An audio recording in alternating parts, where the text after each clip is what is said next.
শুভ দুপুর বন্ধুরা, সকলে কেমন আছেন? আশা করি সকলে ভালোই আছেন। তো আমরা তো বেরিয়েছিলাম সকালের দিকে ঠাকুর দেখতে। তো এখন ওই দুপুর 2টো মতো বাজছে। তো ঠাকুর দেখে দেখো চলে এসেছি আমাদের হাউজিংয়ে প্যান্ডেলে। তো এখানে আজকে খাওয়ার ব্যবস্থা করেছে দুপুরে। তো সপ্তমী, অষ্টম, নবমী 3 দিনই ব্যবস্থা করেছে। তো দুপুরে খাওয়ার জন্য এসেছি, ছেলে তো খেয়ে চলে গেছে। এবার আমরা দুজনে বসে পড়েছি, একদম ডাইরেক্ট ঠাকুর দেখে এখানেই চলে এসেছি। তো দেখো গরম গরম পুরি পড়ে গেছে প্রথমেই পাতে, সঙ্গে পড়েছে পায়েস, ছোলার ডাল, আর দেবে মায়ের ভোগের খিচুড়ি ভাজা, মায়ের প্রসাদের ভোগের আর কি, আর তার সঙ্গে দেবে আলুর দম, আর শেষ পাতে থাকবে মিষ্টি।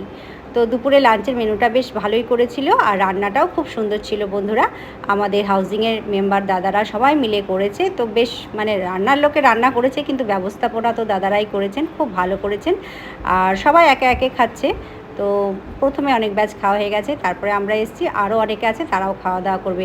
দেখো খেয়ে দিয়ে মন্দিরে এলাম, তো সপ্তমী পুজোর প্রসাদ দিল, প্রসাদ নিলাম। ঠাকুরমশাইয়ের পুজো হয়ে গেছে, গোছগাছ করছেন, আর এদিকে সবাই বসে আছে, কারো খাওয়া হয়ে গেছে, গল্প করছে, কেউ খাবে। তো মায়ের দর্শন করালাম তোমাদেরকে আজকে সপ্তমীর দিনে।